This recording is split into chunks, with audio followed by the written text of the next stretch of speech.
from NBC Sports Boston is none other than Tom Curran. How are you, sir? Rich, I'm good.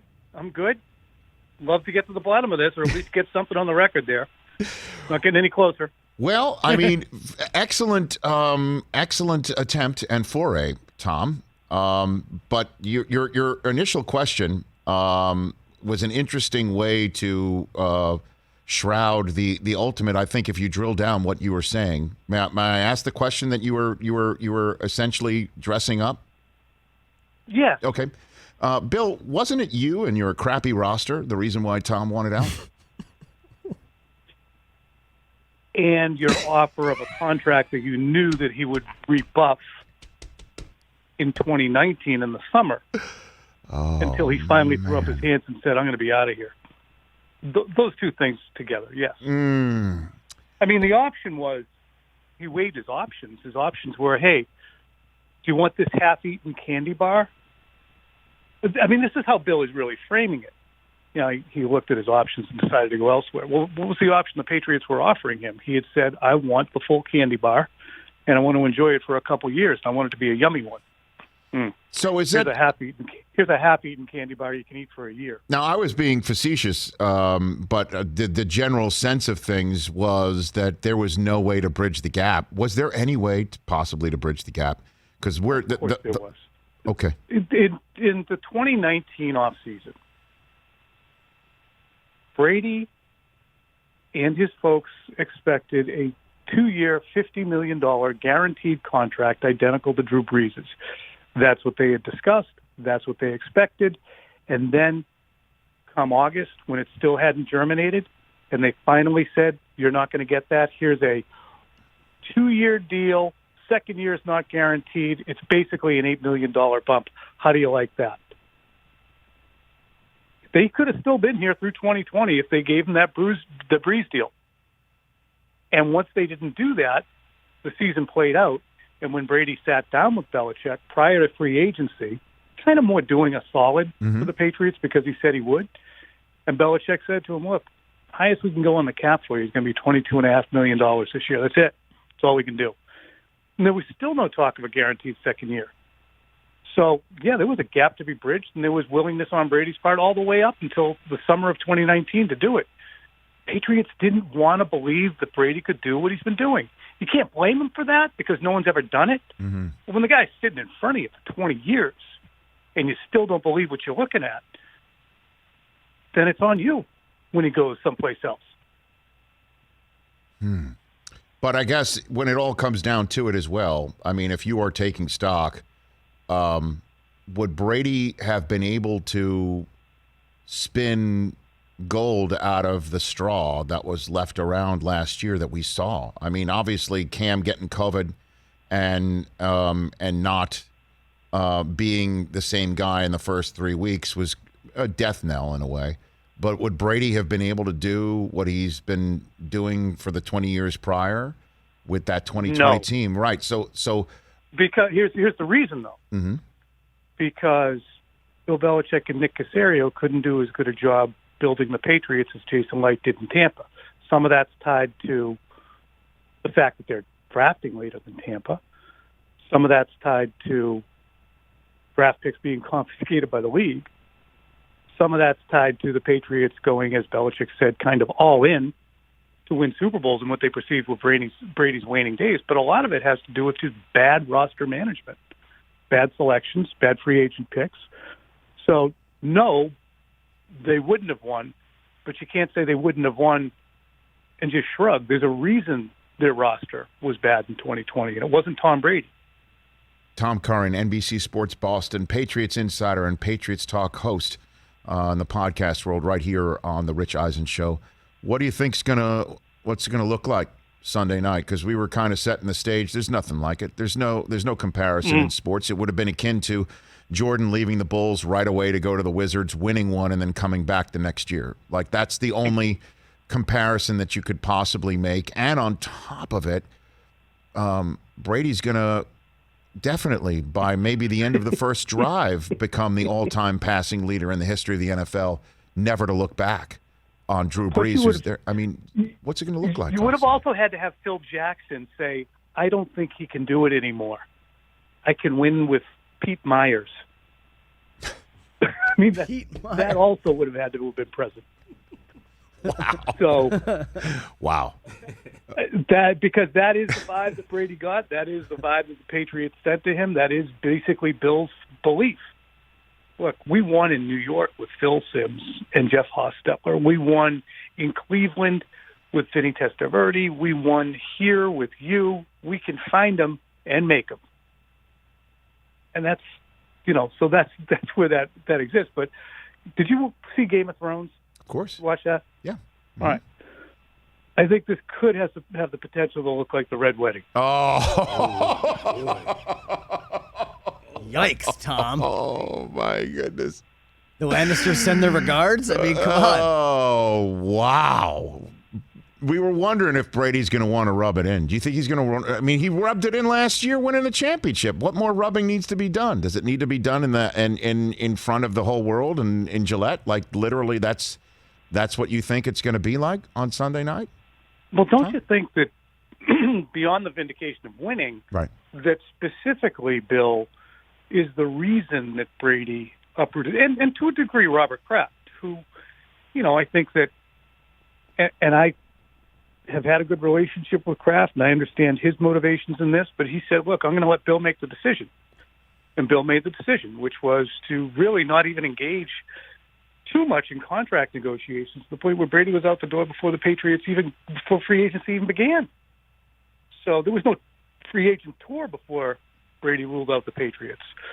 So I think both of them, Brady feels, he would like to try and get some kind of retribution against. This is the only chance where he can do it there.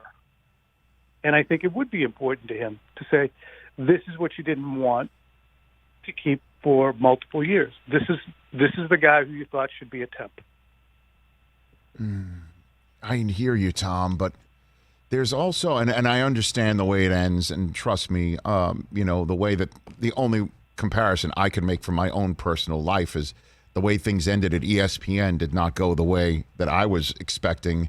And I have been the tip of the NFL Network spear for 18 straight years now. Mm-hmm. In many ways, when I mic up, coming out of the mist, as I once told Ray Lewis when he was competing against us on game day morning, like I come out of the mist every single Sunday at 9 a.m. in the morning.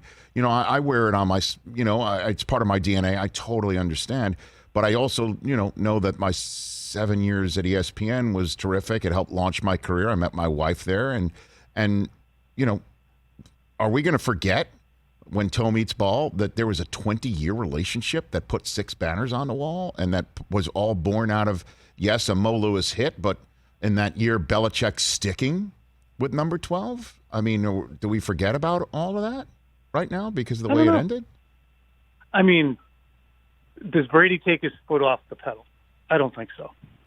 Does Brady want to take his foot off the pedal? Does he want to be nostalgic? Yeah. And that's why I kind of equated it to the Red Wedding. I think that my speaking to Mr. Brady last week and Karen Guregian's conversation with Alex Guerrero and then my subsequent conversation with Alex Guerrero, which they're like, do not ask about the Patriots. They would prefer to come in with a minimum of hype, or Brady at least would. Right.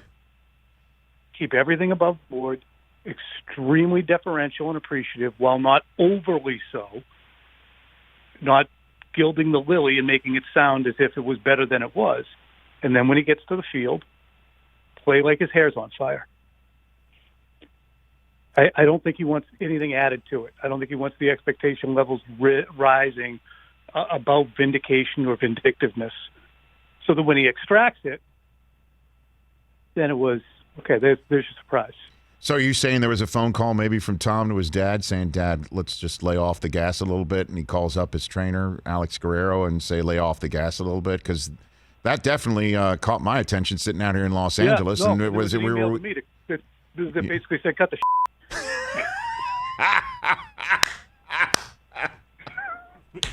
because I'm sad, you know what I mean? Like, and I wasn't happy. It's what I was wondering, because I'll tell you this: the fact that they don't want the hype or hoping that there's less hype, that horse is leaving the barn. I mean, like literally, forget it. I mean, there's only one game this week as far as the national media is concerned. And you've got 2 3-0 teams playing each other atop the NFC West, the deepest end of the pool in Week 4. I mean, right. Just up the road here. So that's like, well, why do I need my people standing out there too, waving banners as we go down the street? It's already big enough. So that was the contention. But of course, that's the nature of what we're doing: get inside the matchup and what the feelings are leading into it. So that's our job, as opposed to what the job of making it easy and comfortable for Tom is. As much as we appreciate watching him as a player in the relationship, we have to cover the matchup as the matchup is, and there is a feeling of that, even though Tom would prefer that not to be the front and center topic. Tom Curran, or at least fed by folks around him. Right. Tom Curran here on the Rich Eisen Show. So what about what happened last week? Obviously, Brady's going to come in ornery. We know that. Mac Jones looked every part of the rookie quarterback for the first time in 3 weeks, I think, that we've seen. And the Saints picked him apart. Now here comes Todd Bowles and a team that I think, on behalf of Brady, he's just mentioned how Brady wants to keep everything under the radar as best he can in terms of what sort of retribution he might be looking for in the way that things ended in New England. I think the defense might take up that mantle for him on behalf of the Buccaneers against Mac Jones. How is Mac Jones' performance first 3 weeks? How do you think he might fare against a ferocious front seven coming for him Sunday night? He's still been their best player on offense. Huh. So even though the product and the statistics look bad, it's a byproduct of the protection that they're not giving him, and it's protection breaking down on multiple fronts. It's losing to four-man fronts. It's losing to blitzes. It's losing to pressures. It's losing when there's blitz pickup by the back. It's an inability for guys to uncover. Mac Jones, and it's been exhibited in the first, especially the other day, but in the first 3 games, he does not have an electric arm. So he's not going to throw you out of trouble necessarily if he doesn't have the wind-up area to throw it hard. So until the Patriots can figure out how to keep the heat off him, until guys can separate quickly off the line of scrimmage, it's a problem. Now, before it was, okay, we'll go 5 wide, and we'll have Jim White, motion out at the snap. He's going to be hurt. We'll have him motion out, and then we'll win matchups with Amendola or Edelman, who are short space separators. And Tom knows exactly where they're going to be and where to throw it. And it'll just be like, eating off their heads, 8-yard gain after 8-yard gain. Can't do that. Their slot guy now is a taller, longer guy who's not as fast as those guys, Jacoby Myers. Aguilar, Henry, and Jonnu Smith have been kind of disappointing through 3 weeks.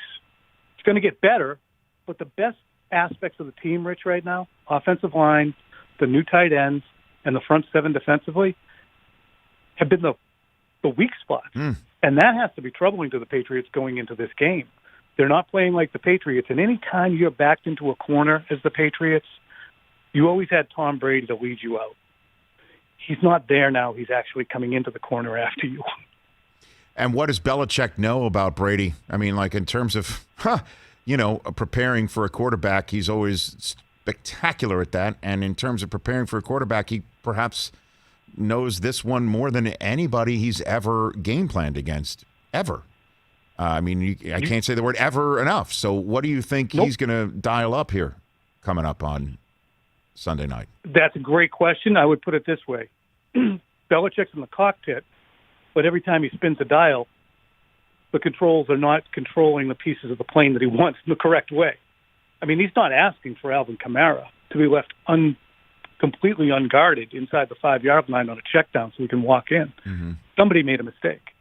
So Belichick can have all the game plan ideas he wants, but if those guys cannot elevate their level of being on the details, Brady's going to shred them. They're a little rudderless in the front right now, and that's Steve Belichick, Gerard Mayo, and Bill Belichick are in charge of the defense. And right now, they're having busts. They're having run game failures. They had 10 guys on the field the other day, Rich, for the game-securing touchdown run by Taysom Hill. I mean, what city am I living in? I know, right? That's so uncharacteristic. There's no even words for it. So before I let you go, how do you think it's going to look with the fans? 12 jerseys everywhere. He comes out of the tunnel, LFG, people go crazy. I don't think they go crazy for him. Really? I think it'll be almost like a boxing match, in terms of, there'll be appreciation by most. There'll be plenty of people who'll be vocally anti-Brady. I think people underestimate the number of people out here who have had it with Tom Brady, Tampa Bay Buccaneer, have had it with Alex Guerrero and Gronk and Mr. Brady and Tom Curran writing about him and all of it. So there's plenty of people who want to see Brady get his ass handed to him.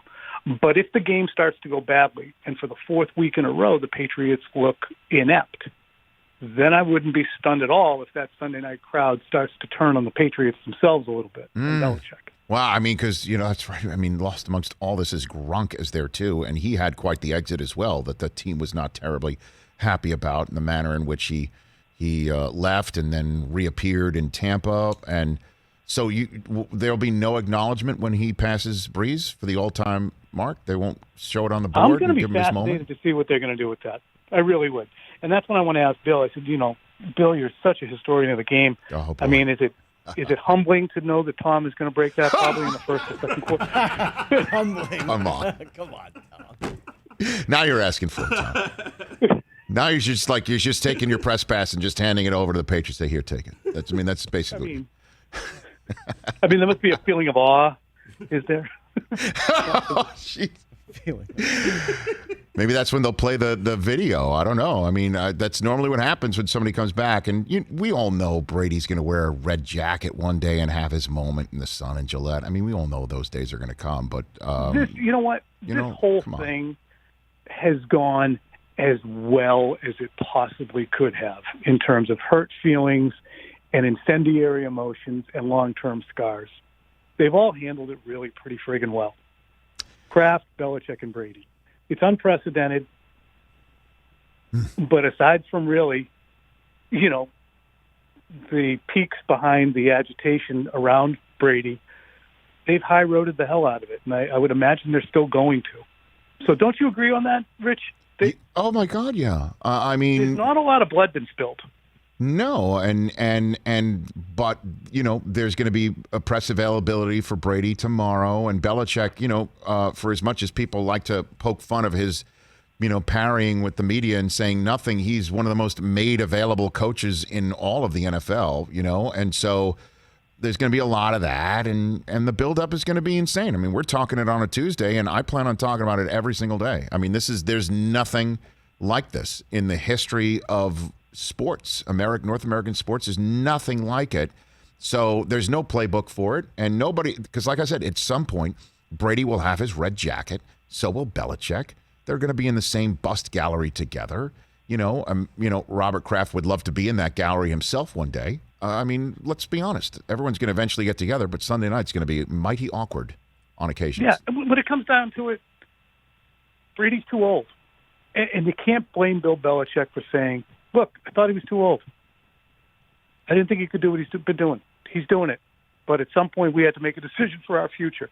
I mean, that's a much easier answer to say philosophically we didn't feel comfortable doing it and extending ourselves financially and with the term of the contract to a point that made Tom comfortable. So we found an option somewhere else. Yeah, but that's the last thing you want to say before Brady's coming into your house, coming off a loss. You don't want to say that. Yeah, but I respect Bill for telling the truth. No, I hear you. But maybe you say that once Tom's left the building. Yeah, maybe. Thanks for the call, Tom. Pretending that he didn't, pretending that we wanted him to stay here when you're like holding the door for him for 5 years is cuckoo, though. That's going to agitate Brady more than being honest. Tom Curran, look for my number. We'll call you again soon. Certainly coming up next week. I'd love to put a fine point on this next week. We'll chat. Love it. Take care, brother. Thanks for having me. Tom Curran, everybody. Tom E. Curran, at Tom E. Curran on Twitter. I love that guy. He just minces no words. Hey, you watched all the way to the end. Thanks for that. Watch more right here.